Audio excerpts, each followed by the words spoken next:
Family டாஸ்க்ல இன்னைக்கு முதல்ல வந்த ஃபேமிலி யாரோட ஃபேமிலி அப்படி பார்த்தீங்கன்னா கனியோட ஃபேமிலி தான் வந்திருந்தாங்க.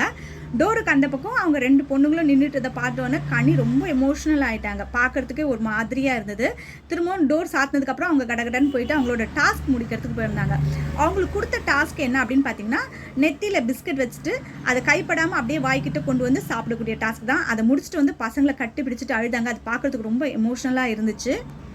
அதுக்கப்புறம் அவங்களோட சிஸ்டர் வந்து பார்த்தீங்கன்னா ஸ்டோர் ரூம் வழியாக வந்திருந்தாங்க. அவங்க சிஸ்டர் விஜயலட்சுமி நம்ம எல்லாருக்குமே நல்லாவே தெரியும். அவங்க ஏற்கனவே பிக் பாஸ்லேயும் கலந்துட்டு இருக்காங்க. அவங்க நிறைய அட்வைஸ் வந்து பார்த்தீங்கன்னா கண்ணிக்கிட்ட கொடுத்துருந்தாங்க. நீ இவ்வளோ நாள் பண்ணது எதுவுமே வந்து 1 hour ஷோவில் வரல. ஏன்னா எல்லாருமே லைவ் பார்ப்பாங்கன்னு சொல்ல முடியாது. 1 hour ஷோ தான் நிறைய பேர் பார்ப்பாங்க. அதில் நீ பண்ண விஷயம் எதுவுமே வரல. இப்போ போன வாரம் சாண்ட்ரா கிட்ட ஒரு விஷயம் பண்ண பார்த்தியா, அதை தான் வந்து மெயினாக வந்து ப்ரொமோவில் வந்தது.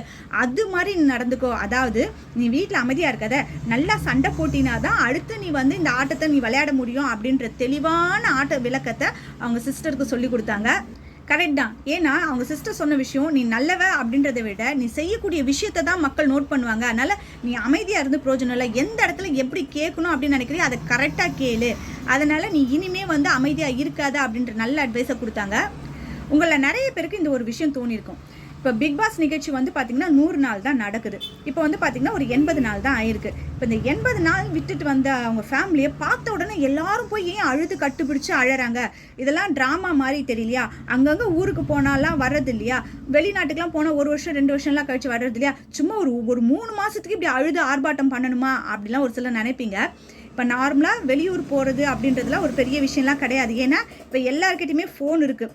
நீங்கள் காலையில் கிளம்புனா கூட நைட்டு ஃபோன் பண்ணிப்பீங்க. ஒரு மணி நேரத்துக்கு ஒரு வாட்டி எல்லாருமே ஃபோனில் பேசிப்போம். பேசுகிற குரலை கேட்டு எல்லாரும் வந்து ஓகே அப்படின்ற மாதிரி இருக்கும். ஆனால் இவங்க வீட்டிலேருந்து வந்ததுக்கப்புறமா யாரையும் பார்க்காம பேசாமல் இருக்கிறது, அதுக்கப்புறம் அவங்க ஃபேமிலி வந்ததுக்கப்புறம் அந்த எமோஷ்னல் அப்படின்றது உண்மையாலுமே அது வந்து ட்ராமா கிடையாது. உள்ளேருந்து அவங்க வரக்கூடிய உணர்வுகள் தான் அது. அந்த இடத்துல நம்ம இருந்தால் கூட நமக்கும் அது மாதிரி தான் தோணும். அதனால் அதை யாருமே தப்பாக நினைக்காதீங்க.